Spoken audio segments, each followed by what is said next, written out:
Guylaine. Oh, Guylaine, allô, allô!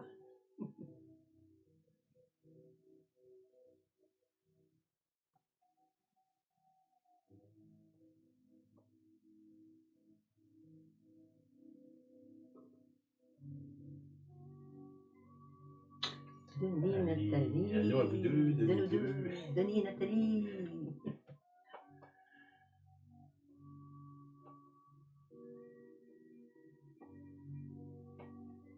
C'est bon?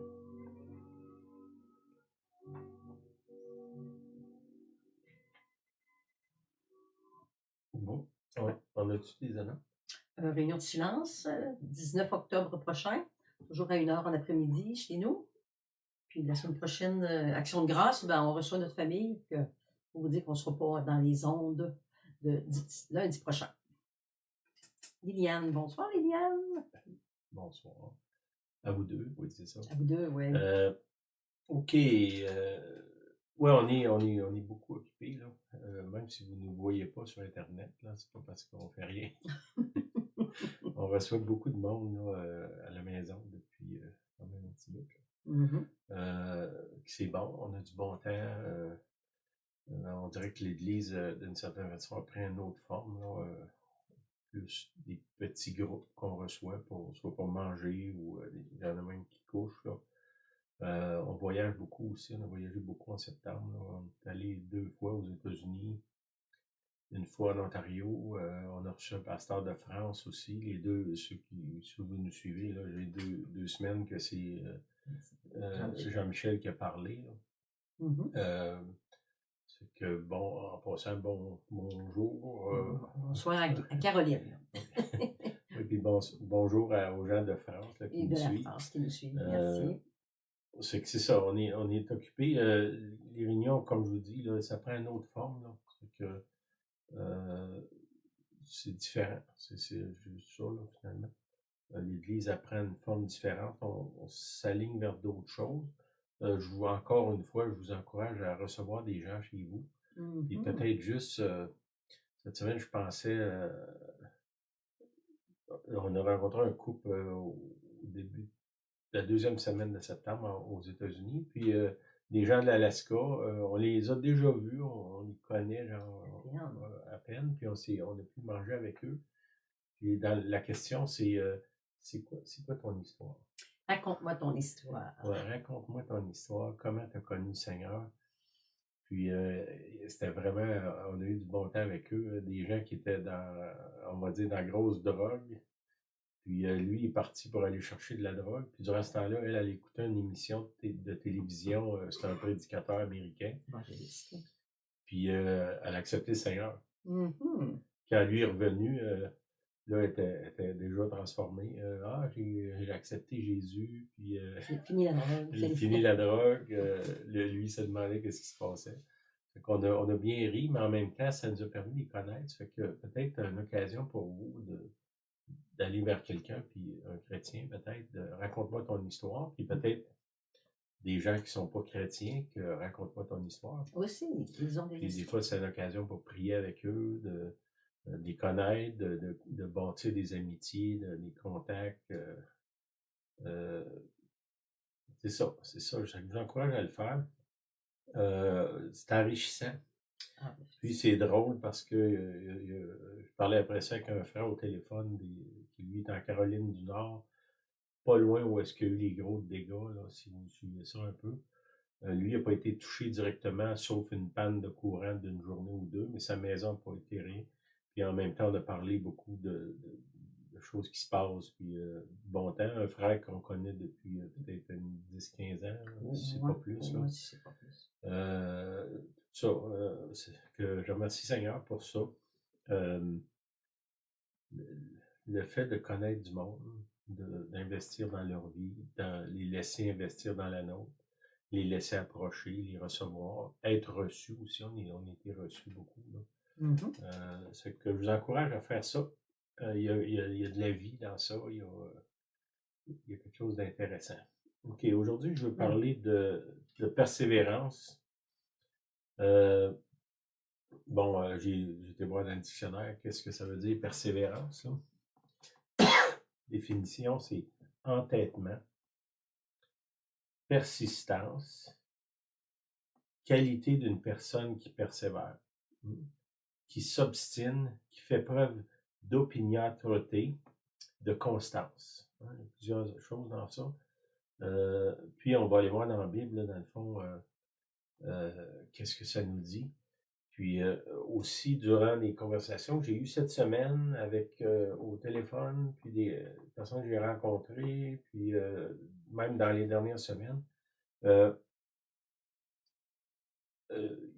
dirait que pour plusieurs personnes, sont actuellement comme dans un désert, un peu entre deux, dans l'attente, à la fin quelque chose, sur le point d'être transformé.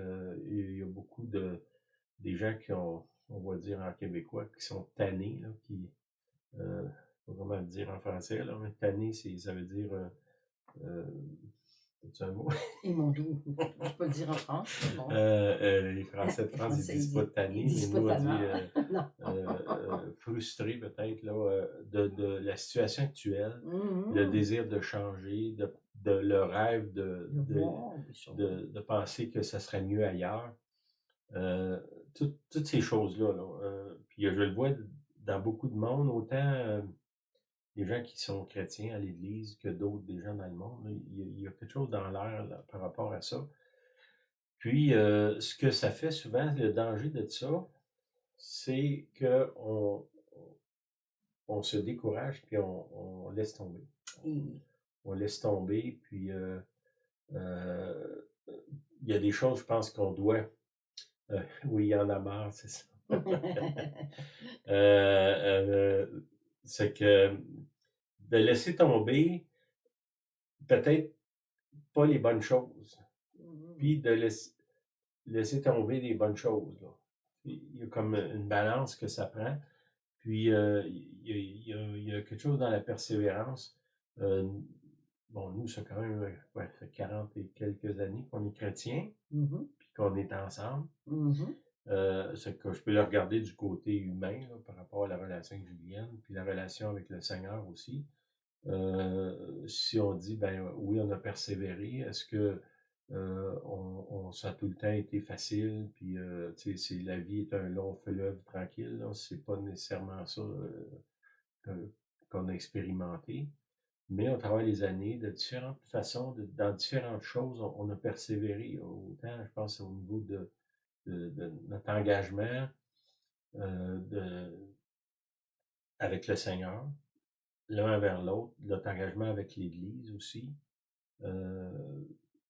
On a toujours été impliqué dans l'Église depuis qu'on a été sauvés. Le jour 1, ça a commencé, puis encore aujourd'hui. Aujourd'hui, c'est différent un peu, là.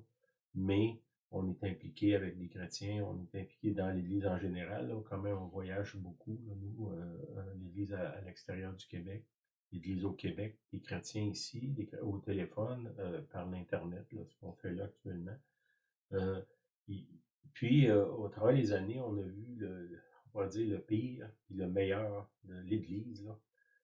Quand on était dans le pire, ben, toutes les excuses étaient là pour dire, ben, quitter, laisser tomber. Puis on a persévéré. Pas parce qu'on est aveugle, pas parce qu'on est stupide, là, parce qu'on sentait qu'on devait le faire. C'était comme un devoir. Ça nous appelait à persévérer au travers des épreuves, au travers comment je dirais, j'ai envie de dire, dans certains cas, des tromperies, des déceptions, des appointements, toutes ces choses-là qui étaient là, mais que malgré ça, on a continué. Puis l'autre chose, c'est aussi des fois dans le succès, on aurait pu aussi, le succès aurait pu nous éloigner. Autant de dangers. Oui. Il y a un frère qui disait dans ta vie chrétienne, la plus grande épreuve que tu vas passer, c'est quand tu as du succès. La richesse matérielle. La richesse matérielle, ça peut être un gros nom de ministère, ça peut être d'être reconnu, d'être vu. Ça, c'est le plus grand test que tu vas passer. Il y a des gens qui ont persévéré au travers de toutes sortes d'épreuves, de calamités, puis quand le succès est venu, c'est ça qui les avait tombés. Là. Mhm. Fait que Dieu, il veut qu'on ait du succès. Bien, ça, c'est dans 3 Jean. Il dit, bien-aimé, je désire que tu prospères à tout égard, comme prospère l'état de ton âme. Mais tu sais, il finit en disant, comme prospère l'état de ton âme. Fait que si on Mhm. travaille sur notre âme, le reste, ça va prospérer. Puis si on a vécu des échecs, des choses qu'on a abandonnées, ben, tu sais, l'idée, c'est arrivé, là. Puis, dans le fond, on ne veut pas s'apitoyer là-dessus. On peut dire, ben, j'ai vécu des échecs. OK, Seigneur, si le Seigneur nous dirait, ben, qu'est-ce que tu as appris de ça? Peut-être pour toi-même, puis peut-être pour enseigner ou encourager les autres. Hein? Mhm. Va pas là, tu vas tomber dans un trou. Mhm. J'ai déjà été là. J'ai déjà fait ça. J'ai déjà expérimenté ça.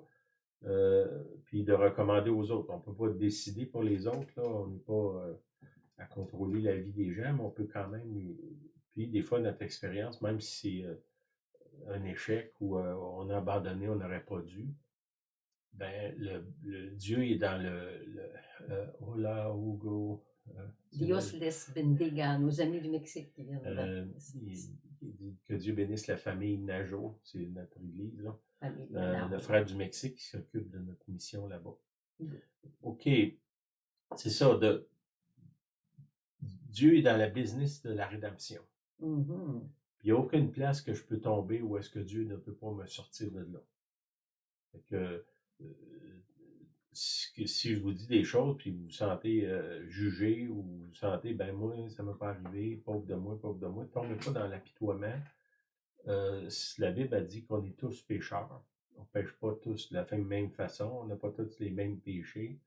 C'est clair qu'on a besoin d'être racheté constamment jusqu'à la fin de notre vie.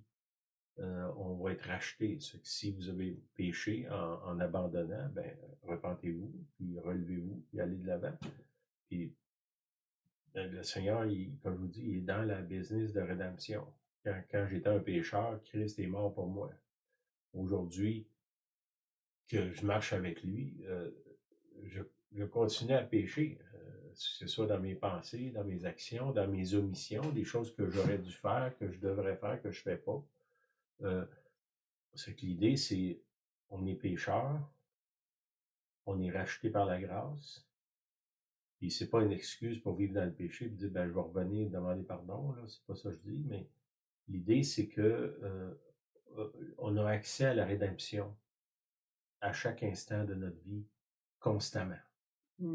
C'est que ne vous laissez pas aller dans l'apitoiement, puis actuellement, là, il y a toute une culture de victime, là. Ne mettez pas le manteau de la victime. Ne vous vêtez pas de ça. Oui, peut-être que vous avez été victime de quelque chose. Tournez-vous vers le Christ, vers Jésus, et soyez rachetés de ça. Soyez lavés de vos péchés, même des péchés des autres qui ont commis sur vous. Ne revêtez pas ce vêtement-là de victime. Dieu ne nous a pas appelés à être des victimes, là. Il nous a appelés à être des vainqueurs. Il nous a appelés à être ses enfants. Il nous a appelés à être rachetés avec lui. Fait que faites attention à ça, là, de tomber dans ça, la victime. Aujourd'hui, là, il y a comme presque un concours qui n'est pas plus victime que l'autre. Puis ça, ben, c'est pas le chemin de la vérité, la vie avec Jésus, ça. Le chemin, c'est je suis racheté de mes péchés, puis j'ai pardonné les péchés des gens qui ont péché contre moi, puis à cause de ça, je suis libre. Jésus est venu pour me libérer de mes propres péchés, des péchés des autres qui ont commis contre moi. Quel que soit ce péché-là, le Seigneur veut qu'on pardonne pour que nous, on soit libres. C'est important. OK. Tout ça, un peu, c'est le contexte dans lequel j'arrivais avec l'idée de vous parler de la persévérance, là. J'ai plusieurs versets. Comment on fait pour garder la foi quand c'est difficile et qu'on a l'impression que le ciel est fermé? Hein, on prie, puis il me semble ça ne répond pas en haut. Le Seigneur n'entend pas. C'est cette impression que j'ai. Je demande des choses, ça n'arrive pas. Pourquoi? Puis là, ben, il y a une place dans notre vie où est-ce que on voit ça dans Jésus, puis on voit ça dans les apôtres, puis on voit ça dans l'Ancien Testament. Il y a une belle histoire dans l'Ancien Testament de la Sunamite, c'est dans le Cantique des Cantiques. C'est comme c'est un cantique, c'est une jeune femme qui voit son bien-aimé. Puis là, elle est toute excitée, puis finalement, il disparaît. Puis là, elle va partout pour le chercher, elle devient complètement désespérée de le trouver. Puis dans son désespoir, on dirait que, étrangement, son amour grandit.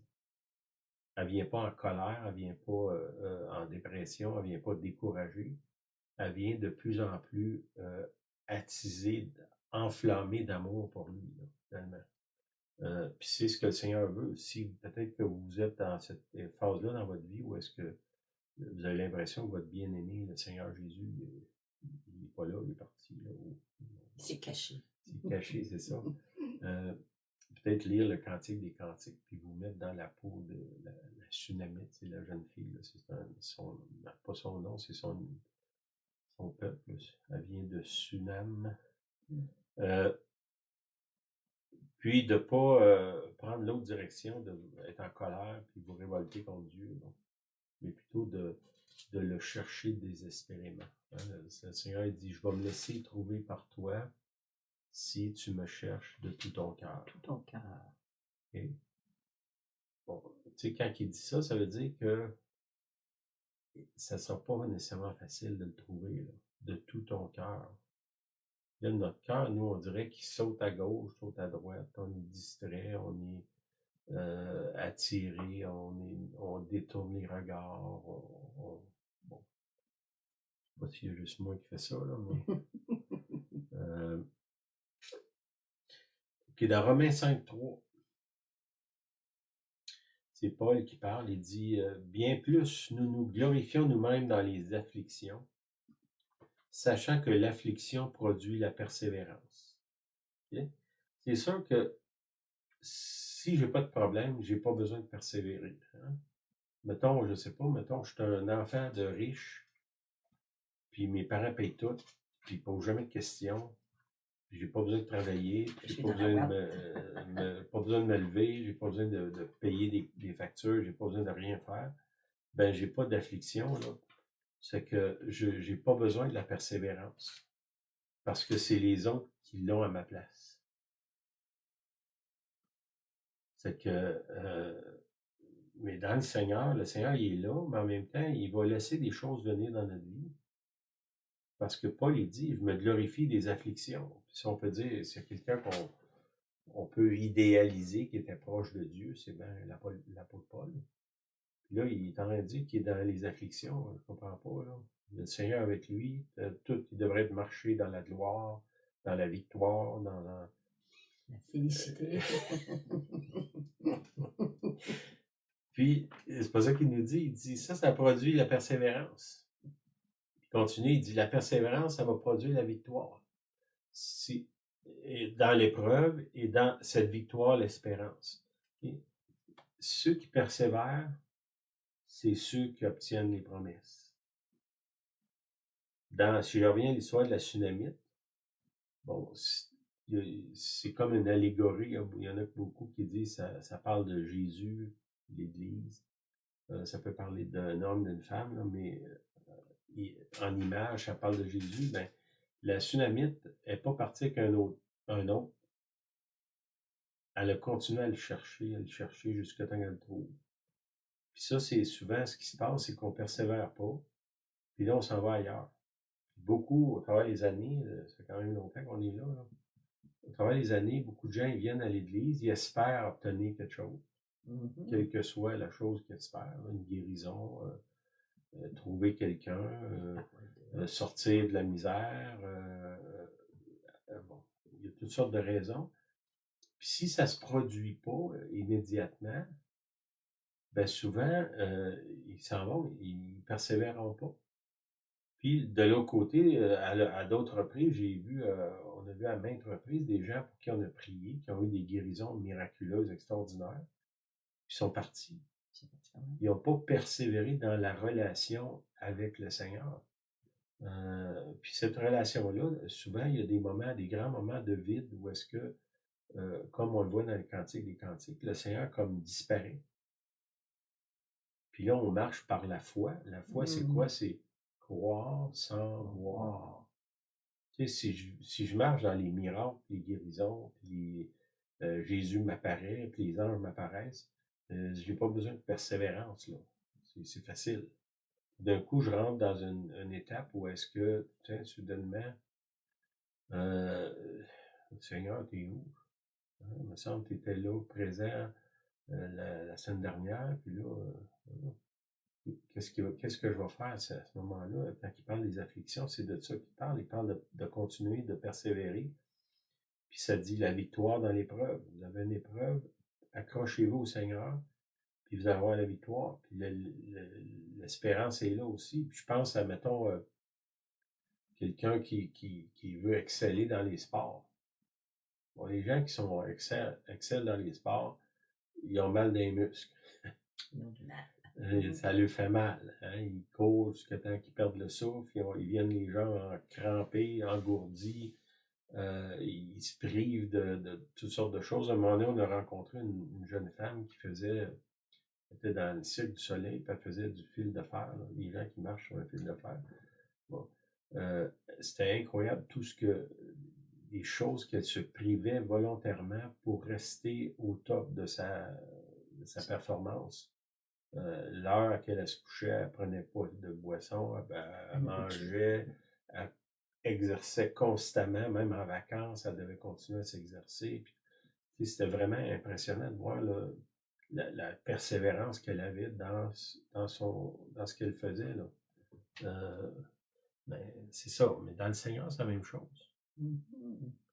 Dans Luc 8,15, ça parle des quatre terres, le semeur qui est sorti pour semer, la terre tombe dans différentes. La semence tombe dans différentes terres, puis ça dit ce qui est tombé dans la bonne terre, ce sont ceux qui, ayant entendu la parole avec un cœur honnête et bon, la retiennent et portent du fruit avec persévérance. Portent du fruit avec persévérance. Des fois, on pense, ben les fruits, ça pousse tout seul, pas besoin de se casser la tête. Là, il parle ici de persévérance. Continuer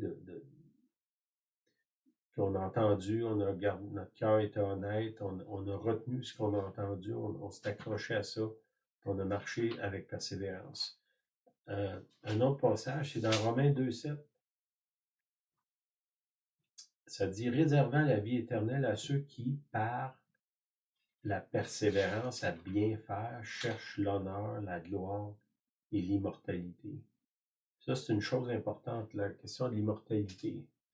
Le Seigneur ne nous a pas promis nécessairement d'avoir une vie ici dans la félicité.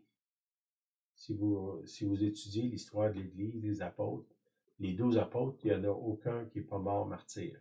Hein? Le seul qui n'est pas mort martyr, c'est l'apôtre Jean. Puis la raison, c'est qu'ils l'ont mis dans l'huile bouillante. Étrangement, il n'est pas mort. Puis ça, c'était comme une sentence de mort. Fait qu'il avait déjà eu sa sentence de mort. Quand ils l'ont sorti, ils ne savaient plus quoi faire avec lui, ils l'ont laissé aller. Ils l'ont isolé sur l'île de Patmos. C'est une île dans la Méditerranée. Il est envoyé là. C'est là qu'il a écrit le livre de l'Apocalypse.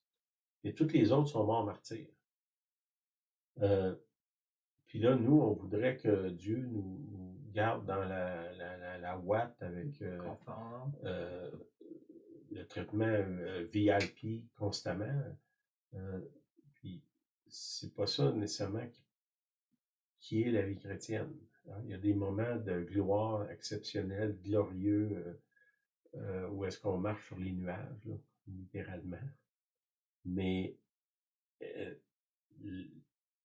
dans le fond, le meilleur de notre vie, ça va être quand on va entrer dans l'éternité, quand on va être au ciel avec lui. Donc, le chrétien, il a les pieds sur la terre, mais ses yeux, son espérance sont dans la promesse que Jésus dit, je vais aller vous préparer une place, puis je vais revenir vous chercher. puis je vais vous amener avec moi là-bas. Hein, mon espoir de vie, de félicité, c'est pas sur la terre. C'est quand je vais être avec lui dans le ciel. C'est ça qui fait que, dans le fond, dans mon cas, j'ai absolument pas peur de mourir. Quand je vais mourir, je m'en vais au ciel. C'est ma plus grande promotion de ma vie. Là je vais entrer dans l'immortalité, dans la félicité céleste. Ça, c'est la promesse que Jésus a faite. Je vais vous amener avec moi au ciel. Hein, je vais vous préparer une place. Ça, c'est important qu'on regarde ça. Si ma vie chrétienne, elle tourne complètement autour de mon bonheur terrestre, ben, je suis en danger de ne pas persévérer puis d'abandonner. Parce que ma foi, elle va être mise à l'épreuve, soit par moi-même, par des gens autour de moi, par des déceptions, par toutes sortes de choses qui vont arriver, des réponses. J'ai prié des choses, c'est pas arrivé. J'ai prié pour une guérison, la personne est décédée. Je suis complètement démoli de ça. Puis là, je peux tomber, ça sert à rien de prier. Si j'ai prié,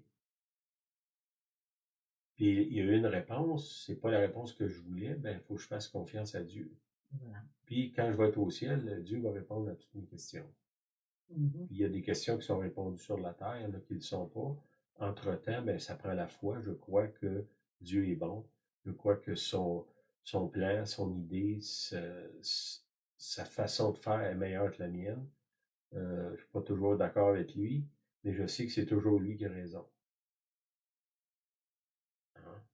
Je pense qu'entre moi et lui, on ne va pas hésiter à savoir lequel des deux qui est plus brillant. Dans Romains 8, 25. Mais si nous espérons ce que nous ne voyons pas, nous l'attendons avec persévérance. On espère ce qu'on ne voit pas. Qu'est-ce qu'on ne voit pas? On ne voit pas la vie éternelle. Ça va être quoi après? Là? Ça va être quoi le ciel? Qu'est-ce qui va se passer au ciel? C'est quoi cette place-là que Jésus est parti nous préparer?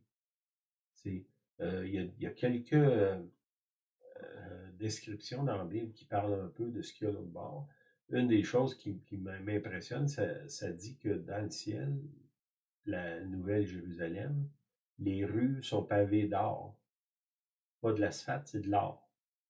Si tu prends de l'or pour faire l'asphalte, imagine le reste. C'est même pas imaginable. Si les rues, c'est de l'or, c'est quoi tout le reste qui est glorieux? Ça veut dire que l'or au ciel, ça vaut pas plus que de l'asphalte ici. Là. Ça veut dire qu'il y a d'autres choses que millions de fois plus de valeur que l'or dans le ciel. J'ai pas... je peux pas imaginer tout ce qu'il y a là, mais déjà, juste ça, pour moi, ça me dit, ben, ça vaut la peine que je persévère pour arriver là. Puis ma persévérance, je dois l'accomplir sur la terre ici, avec moi-même. Hein, je vais dire, mon pire ennemi, c'est moi-même. Si je parle au doute, puis je parle à le danger d'abandonner, tout ça, c'est moi-même. Après ça, ben, je suis entouré de toutes sortes de gens il y en a qui m'encouragent, il y en a qui me découragent, il y en a qui me... Refroidissent. Ben, c'est ça. Il y en a qui m'élèvent, d'autres qui m'abaissent, tout ça. Puis le Seigneur me dit, ben, je veux que tu les aimes. Hein? Pas certains, je veux que tu les aimes tous. Okay. Je veux que tu te prépares parce qu'au ciel, on va s'aimer. Pratique-toi sur la terre. OK, Hébreux 6, 12. Ça dit, en sorte que vous ne vous relâchiez point et que vous imitiez ceux qui, par la foi et la persévérance, héritent des promesses. Les promesses, c'est ceux qui persévèrent qui les héritent. Ça, c'est important qu'on comprenne ça. J'avais entendu l'histoire de Alberto Carbone à Montréal. Hein? C'est un pasteur à Montréal. Lui, bon, c'est un gars qui prêchait dans les rues, puis une place assez compliquée à Montréal, là, les rues tough, on va dire, difficiles là, de Montréal, de la ville de Montréal, oui. Puis, on pourrait dire qu'il y a eu probablement toutes les excuses au monde d'abandonner ce qu'il faisait, là. Il était ridiculisé dans la rue, puis ridiculisé dans l'église. Je me souviens d'une époque où est-ce que, quand on entendait parler de lui, les chrétiens se moquaient de lui un peu, là. Lui, il a persévéré. Puis à un moment donné, le Seigneur lui a mis une onction sur lui où est-ce qu'il y avait plein de miracles qui se passaient autour de lui dans son église. Il a eu le privilège d'emmener plein de gens au Seigneur. Puis aujourd'hui, je l'ai rencontré l'année passée, là, il y avait une conférence. Ben, comment je dirais, la félicité qu'il y a sur cet homme-là, puis la gloire qui est sur lui d'avoir persévéré à travers toutes ces années-là, malgré tout ce qui venait contre lui, il a continué, puis ça dit, lui, il a obtenu les promesses. Il a obtenu les promesses, puis je ne me souviens pas si c'est de lui ou un autre que j'ai entendu, qui disait, il y a plein de gens bien plus qualifiés que lui qui ont passé, qui ont abandonné. Puis Dieu s'est retourné vers lui et disait, ben, j'avais tout ce trésor-là pour cette personne-là, mais elle est partie, là. Tu le veux-tu, toi? Puis il s'est retrouvé avec, comment je dirais, les comptes de banque célestes d'un paquet de monde qui ont laissé tomber. Bon, quand je parle de compte de banque, je ne parle pas d'argent nécessairement, là, vous comprenez, c'est tout ce qui a rapport à la communion avec Dieu, les bénédictions, la richesse éternelle. Puis ça, ben, il y a quelque chose dans ça, que les gens qui persévèrent, ils obtiennent leurs promesses, puis dans beaucoup de cas, ils obtiennent les promesses des autres qui ont abandonné. Ce que j'avais prévu pour lui, il ne le veut pas, ben tu le veux-tu, toi? Rien ne se gaspille. Mais non, c'est ça.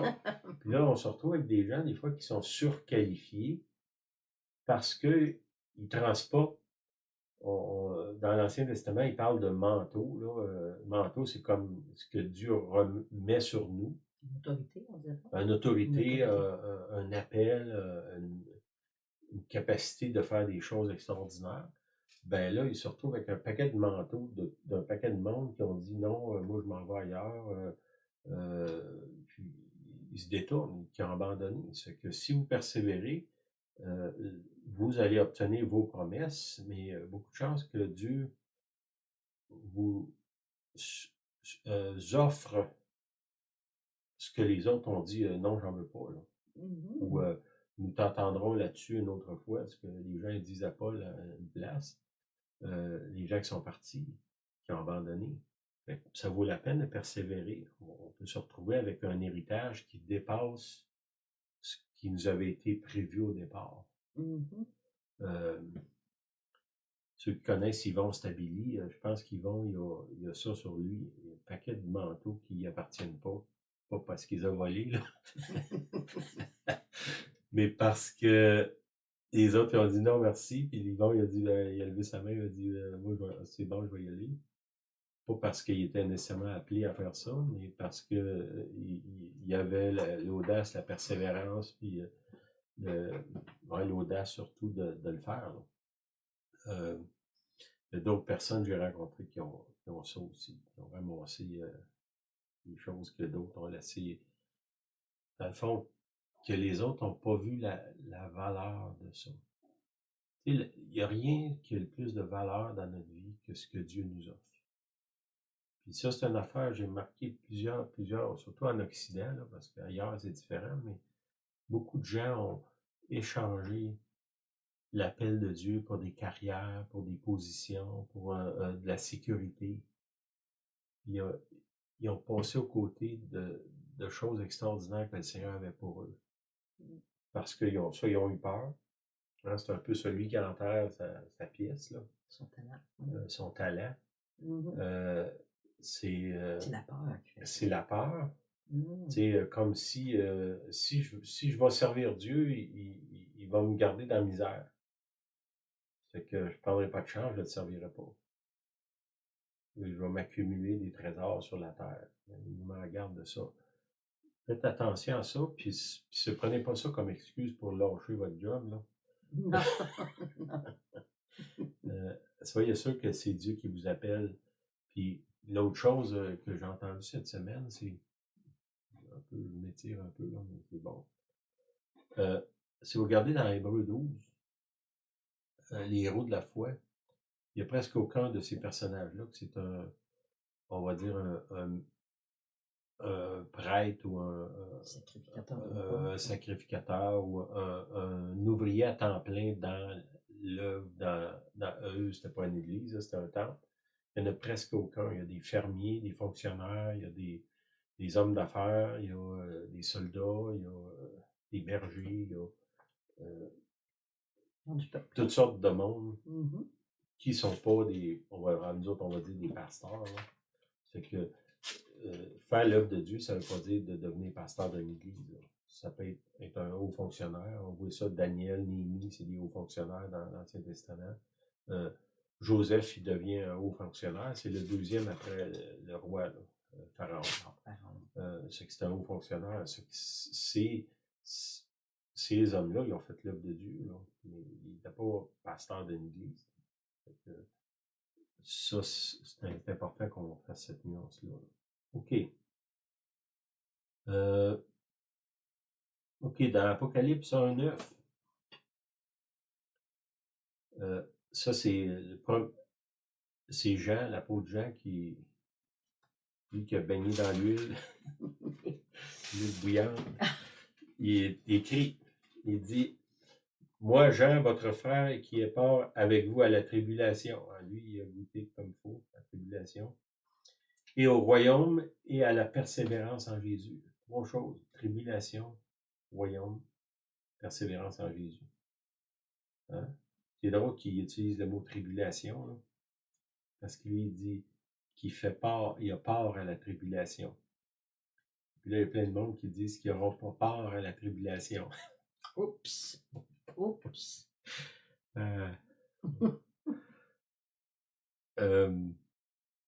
Ben Jean, lui, il est moins important que moi. Là. Lui, il peut passer à la tribulation, mais pas moi. L'huile, disons, c'est toute une tribulation. OK, je continue.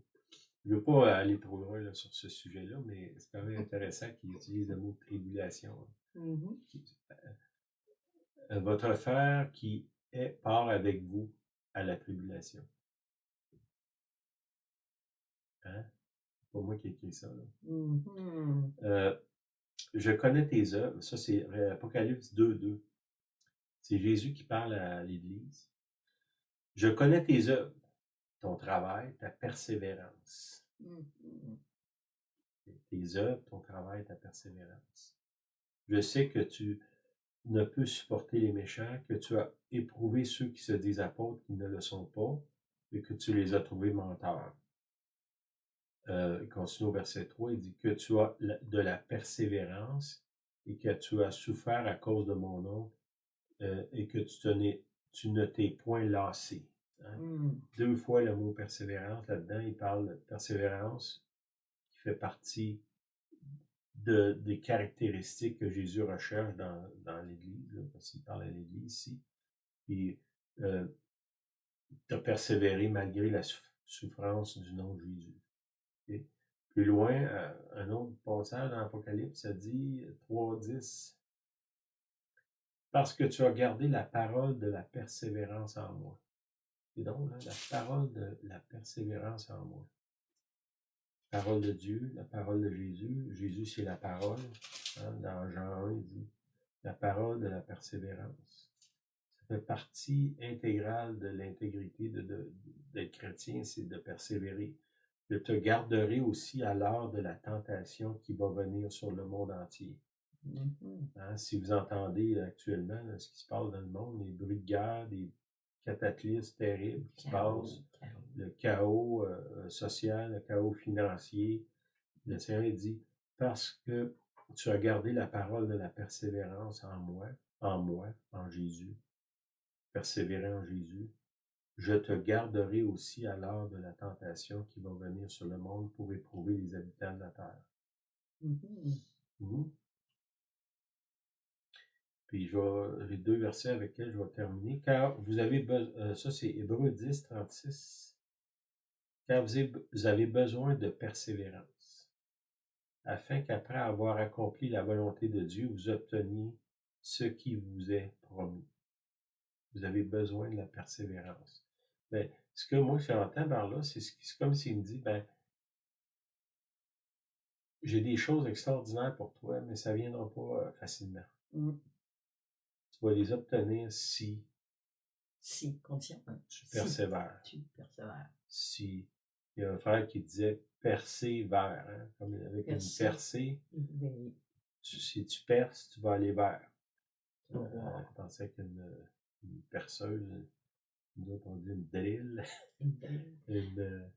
C'est ça, une perceuse. Percez et vous verrez. C'est ça. Percée vers. Vous avez besoin de persévérance afin qu'après avoir accompli la volonté de Dieu, vous obteniez ce qui vous était promis. Puis ça va aussi quand Jésus il dit, c'est pas tout le monde qui dit Seigneur, Seigneur qui vont hériter le royaume, c'est ceux qui font la volonté de mon Père. Puis là, bon, il parle ici de persévérance, qu'après avoir accompli la volonté du Père, on va obtenir ce qui nous a été promis. L'ultime promesse du chrétien, c'est Jésus va venir me chercher. Sur la terre, il m'a dit, le Saint-Esprit va être avec moi, il va me conduire dans toute la vérité, mais j'ai pas de promesse absolue que j'aurai pas d'épreuves. Puis même, il y a beaucoup plus d'avertissements que tu vas passer des persécutions, des épreuves, des tribulations même, beaucoup plus d'avertissements de ça que de si tu donnes ta vie à Jésus, tu n'auras plus de problème. Là. Ça, c'est même pas biblique. Là. Puis bon, ça veut pas dire que faut désirer être dans les tribulations, là. C'est pas ça que je dis. Ce que je dis, c'est mon ancre, mon repos, ma forteresse, c'est Jésus. Puis si je veux avoir une vie qui a un sens, une signification, ben, je m'attache à lui. Puis dans tout ce que je vais vivre, le beau, le bon, le pire, le meilleur, le pire, oui. Mm-hmm. Ben, lui va être là. Je vais pouvoir m'appuyer sur lui. Quand cette semaine, on a eu des deux extrêmes d'émotions. Beaucoup des nouvelles qu'on a eues de gens qu'on aime, ça va vraiment pas bien. Là. Ça nous a mis à terre. Profondément bouleversé. Puis de l'autre côté, il y avait la pensée de notre vie, puis de dire, ben, Seigneur, je te remercie tellement pour ce que tu fais pour nous. Là. Puis de l'autre côté, c'est qu'on était, on avait les deux émotions en même temps. Là.